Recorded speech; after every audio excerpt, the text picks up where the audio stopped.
We're with Lare Sisay of the UDP, but today he's not here to talk politics. He's here to look at the recent review mission of the IMF to the Gambia, and also the audit reports covering 2021 to 2023, which is what we are swiftly moving on to next.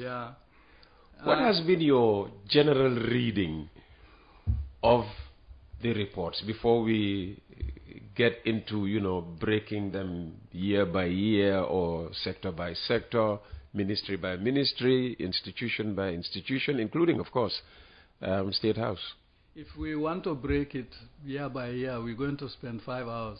Okay, we don't have that. Per year, we don't have that. So we have to do a synopsis. We have about, 28 minutes, yes. We have to do a synopsis of it.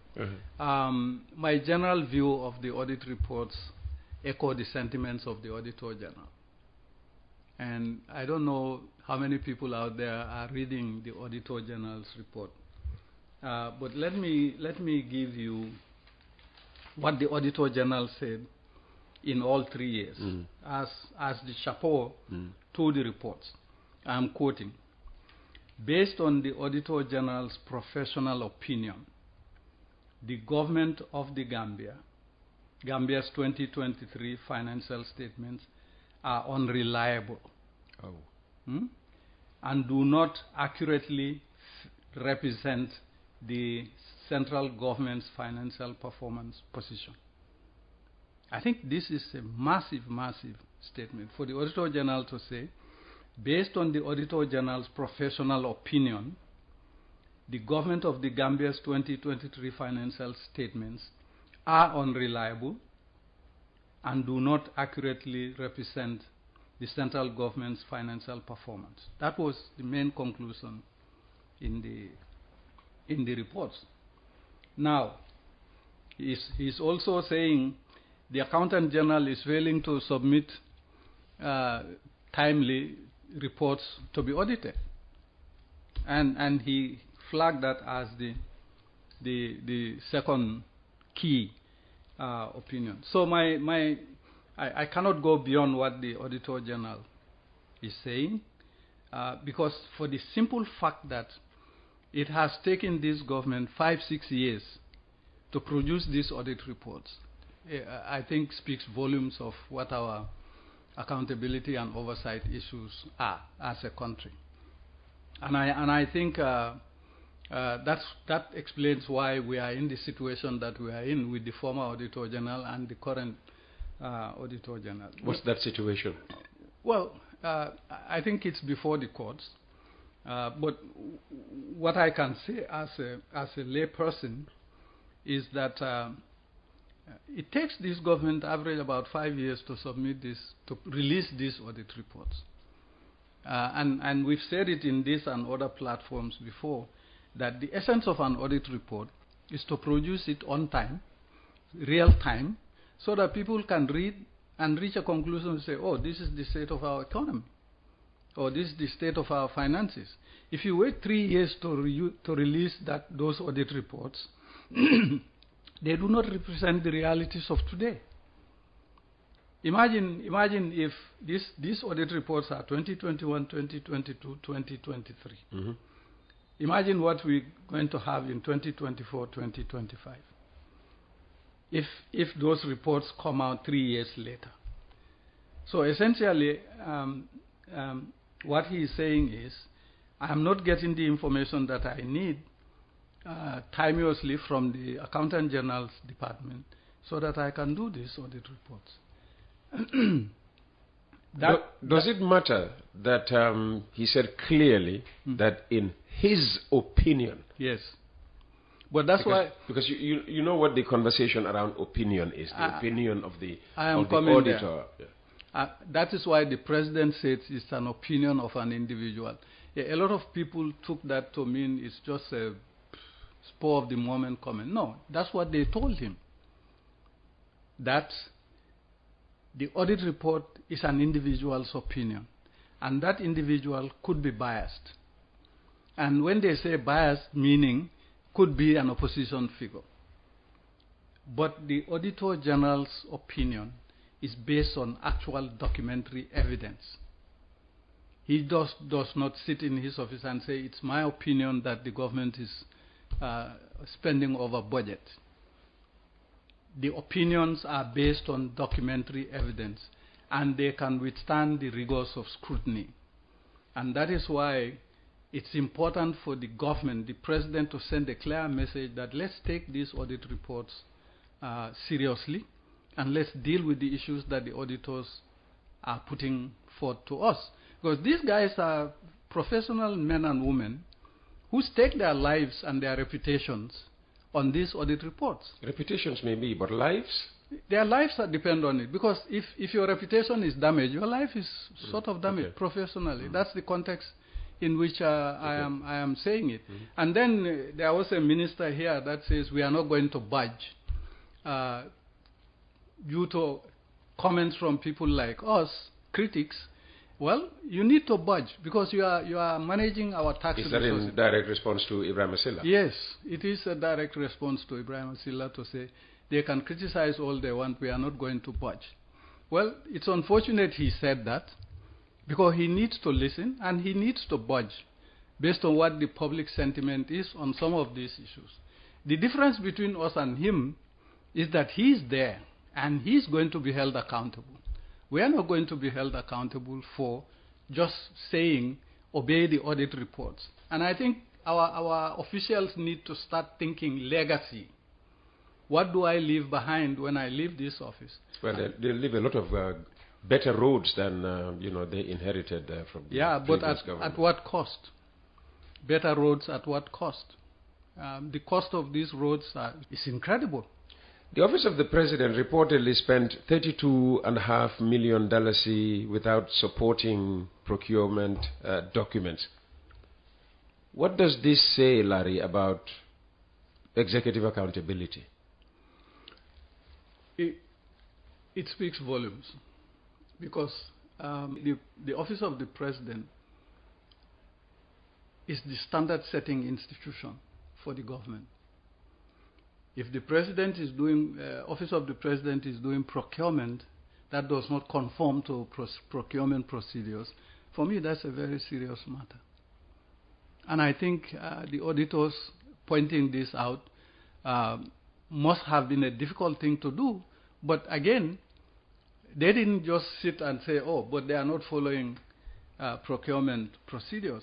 Documentary evidence shows that they are not following procurement procedures. And so it's not an opinion, or it's an opinion, but an opinion based on facts. And eye-watering figures. From 2021 to 2023, over $110 billion in discrepancies, and $3.8 billion in concealed arrears. Arrears that they are hiding. Conceal means to hide, right?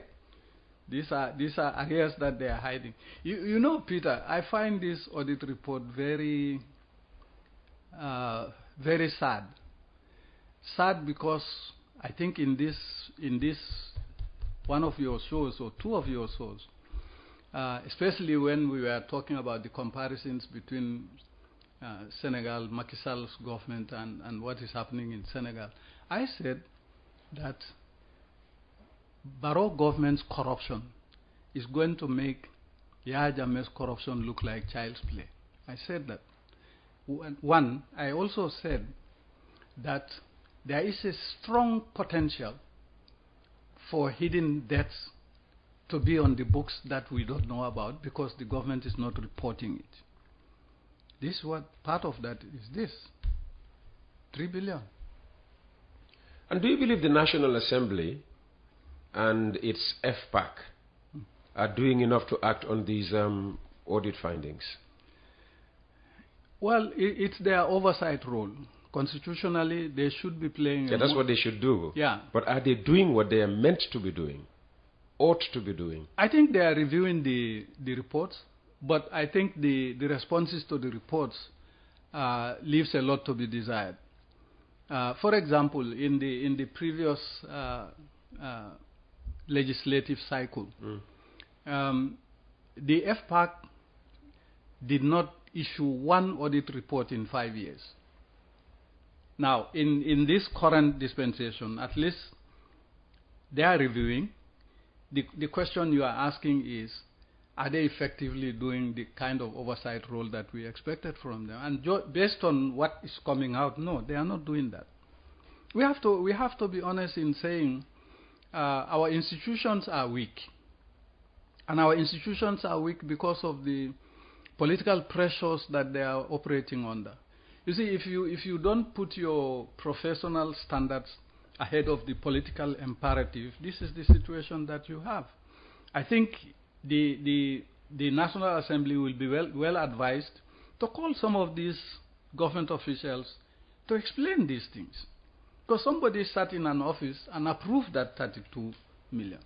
The question is, why did you do that? Why did you flaunt procedure that you know should happen? It's in the financial instructions, it's in the general orders, it's in the Procurement Act. So, saying I don't know is not an answer. It's not good enough. You have to know what you are doing. So how can civil society and those of us in the media play a stronger role in demanding transparency? Ordinarily, you should be doing that. Civil society and the private sector. I mean, civil society and the media. You know what is sad about our country's situation? What is? When these big issues come out, everybody talks about them. Most of the time, social media. The big media houses do not follow these things and report on them the way they should. And I'll give you one example. The Republic issued an investigative report, a series of investigative reports, which this IMF mission and some of the things they said publicly tend to back, which some of these audit reports tend to back. But I have not seen the mainstream media covering that Republic's findings, including yours. We have reported on good on their well, they came out with findings. We just reported what they reported. Yes. They found. At least you reported, so I'll take that back. Congratulations, no, you reported. That's okay. That's okay. But when you look at excuse me, when you look at the way the Minister of Finance reacted to Mustafa's question in that IMF press conference, you realize we are in trouble. Why? Because how did he react? Well, Mustafa asked, where is the accountability? And I think he was brushed aside. How? Even the way the minister responded to him. Call Mustafa here and call Minister Keita. Let them have a face-to-face for you to show the world what I'm talking about. I don't think Mustafa took that encounter kindly. And I saw comments all over social media saying, no, the minister shouldn't be belittling a journalist publicly like that in front of international civil servants. Because the IMF's mission leader was sitting right next to the minister. And it's been beamed. Now, when you look at that individual's facial reaction during that exchange, you know it's something that should not have happened. So what message might you have for Gambians who feel disillusioned by repeated corruption allegations and sometimes even scandals? I mean, we talk a lot about the $30 million, oil scandal. I mean, that's how it's dubbed, right across, the local media. Yeah, Peter, but when you look at the composite of what the Auditor General is saying, honestly, Gambians should be very concerned. They should be very concerned because let me give you just one statistic. Our public debt increased by 41% from $50.1 billion in 2021 to $70.7 billion in 2023. That's a 20.6 billion increase in our... Now, these loans are taken on your behalf, my behalf, your kids' behalf, my kids' behalf. and we're going to have to pay. The question is, are we maximally using this money for our collective good, our collective welfare? What do you think? I don't think we are. Especially when you look at how much I'm paying for a bag of rice. How much? The last time I bought... because they were saying rice is going down. It's not going down. Saddam is still $3,250 a bag.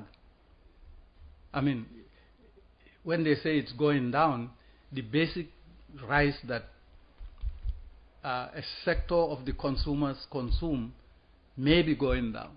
But overall, it's not going down. The price of onions is not going down. The price of potatoes is not going down. At least that is what I'm experiencing at the marketplace. And if other people are experiencing a decrease in those prices, more power to them.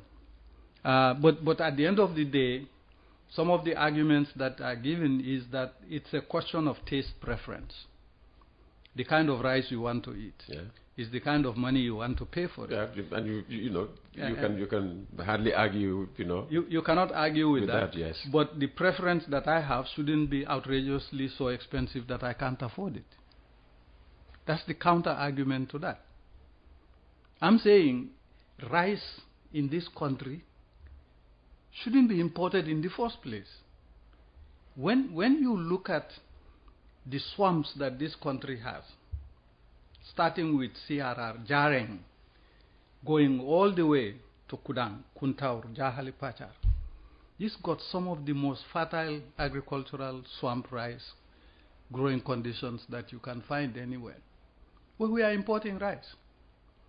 And our rice import bill is outrageously high.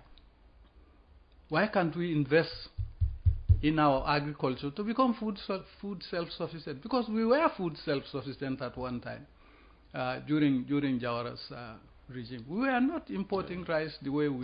There was a much smaller population. We were a much smaller population, fine. But then what is planning for? Is in planning for an exponential increase in your population so that you can have an exponential increase in the social services that you provide.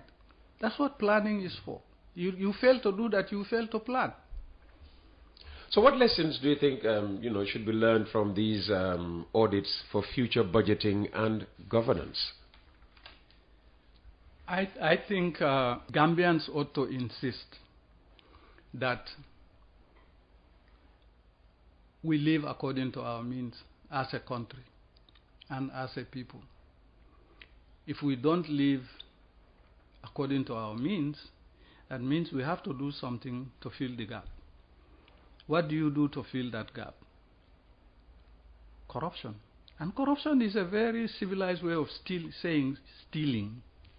Because you are taking that which does not belong to you. Yeah. So if you are living beyond your means, if there is a sort of a rat race in terms of who gets richer, when and how, the shortest avenue to it is corruption. And again, let's go back to 2021 when the presidential candidates declared their assets and liabilities. The president said he had 200 million Gambian dollars in his bank account. At the time, I think 7 real properties.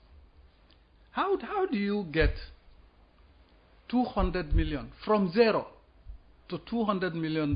How do you mean from zero? He couldn't have... He wasn't rich, Peter. Yeah, but that does not mean he was zero. He wasn't rich. I'm not rich. But at least I have a few dollars in my account. And I bet your bank account was healthier than his bank account at the time. I'm not sure about that. That's what I'm saying. They are going to descend on me on this one, but I'm saying basically the principle of it. When he came in, he wasn't a millionaire. And then all of a sudden you are reporting 200 million. How much would the president be worth today when we go to the elections in 2026 and he declares? It will shock Gambians. And well, we're only a few months away from doing that. If he honestly declares, Gambians will be shocked.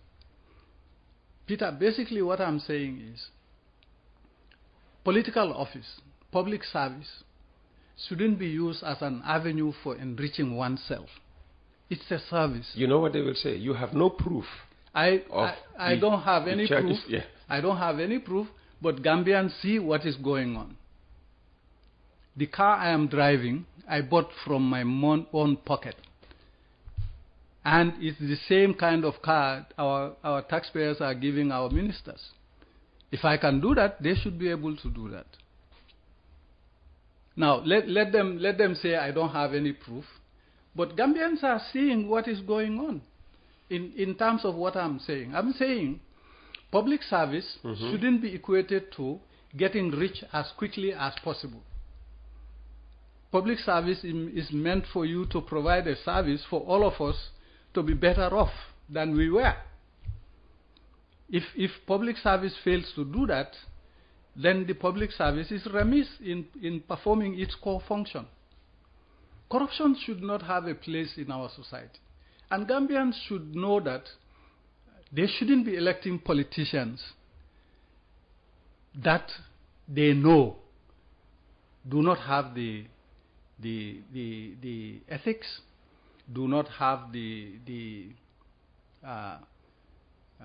public profile that says I am clean and I can be subject to the rigors of scrutiny. We should be electing politicians who have made it on their own or have placed themselves in a position of trust where the communities are concerned. Was Barrow not that kind of politician in 2016? In 2016, yeah, that was the image in 2016 he portrayed, wasn't it? Underlying image, and that was part of the attraction. But again, look at who Barrow was standing against. At that time, people were fed up with Yahya Jammeh. And any substantive candidate could have won with that coalition behind you. So the people were not paying attention to that side of the equation at the time. But the minute President Barrow says 3 years, I'm not coming down, my antennas start going up. And my antennas start going up. Well, again, the counter-argument is your party leader yes, emboldened him. He made a personal statement. He said it is his view. He didn't speak for the party. He didn't say UDP will sue. He says, I will sue. And that is something that is totally misrepresented in the public domain. It's his personal view, but his personal view is not the party's view.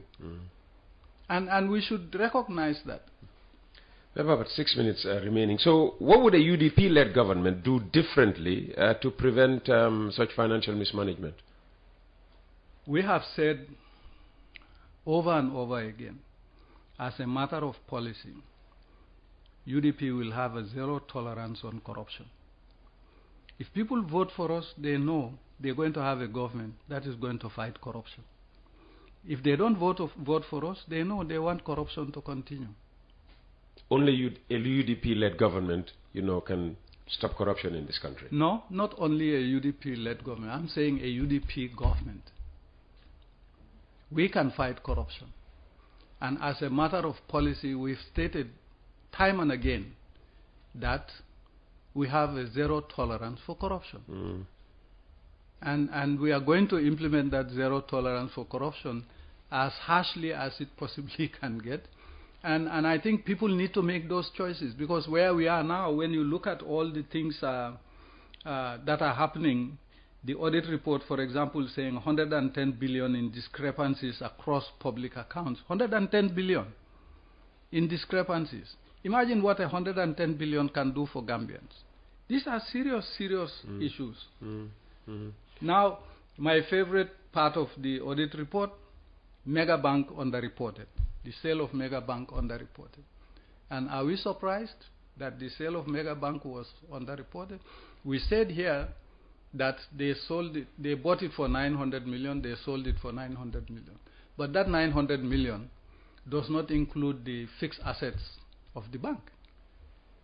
Based on what was done by a previous finance minister, the base price for Mega Bank at the time should have been anywhere between $2 to $3 billion.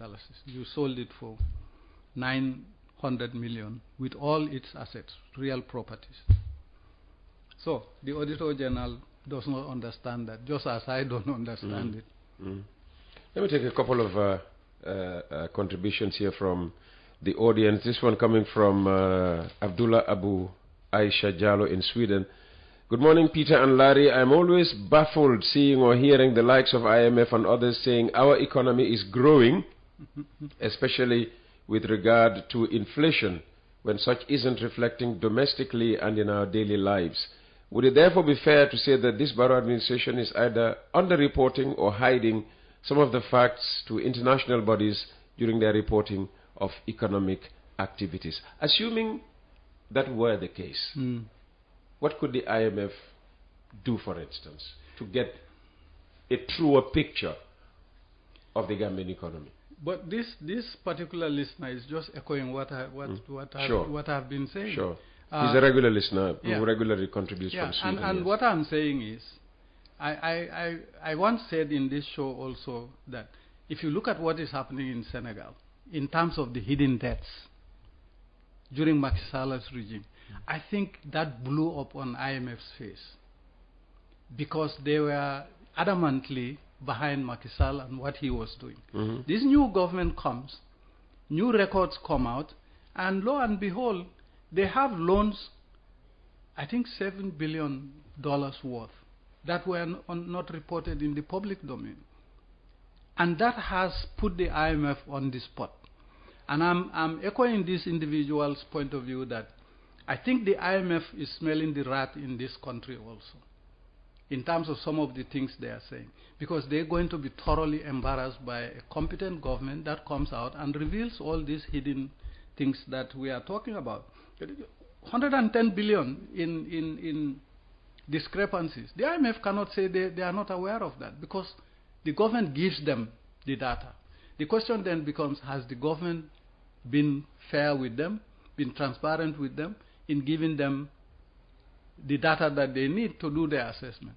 And one of the things that, based on what I've experienced in the countries that I've worked with, the IMF relies solely or very heavily on what the central bank and the Ministry of Finance and the Statistics Bureau would give them in terms of the economic indicators and information on the economy. They depend on them.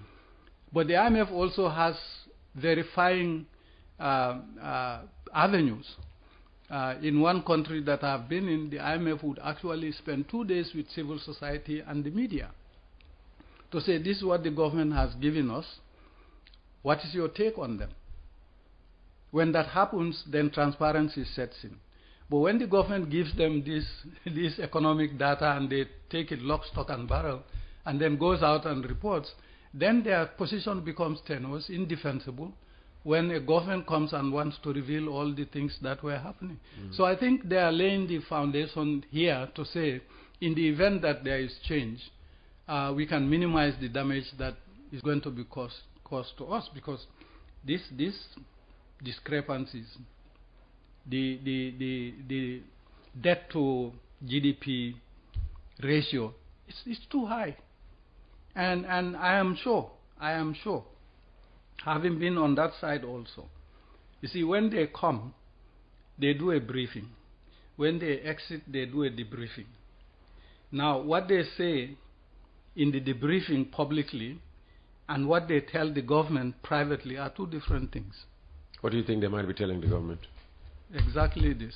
Okay. Helen Clark, the former administrator of UNDP, who also happened to be the global ambassador for what you call supreme audit institutions. She is the goodwill ambassador. She issued a very strong statement on the events that led to the removal of the former Auditor General, because she saw the images on international media bundling that Mr. Ba, 5 policemen just bundling him like a sack of potatoes and throwing him at the back of a pickup truck. She saw all of those things. She also saw the police, PIU, escorting the Auditor General, and the statement was issued, reported on by some media houses. But it's significant in that it means the international community is keeping an eye on what is happening here in the area of governance. Okay. Well, that Auditor General issue is now sub judice. It's in the court, so yeah, we cannot say much about it. Thank you very much, Larry. Jar Oil. The company have filling stations across the country, and our rates are relatively cheaper than anyone else across the country. Jar Oil is the biggest producer and distributor of cement in the country with the most competitive prices in the market.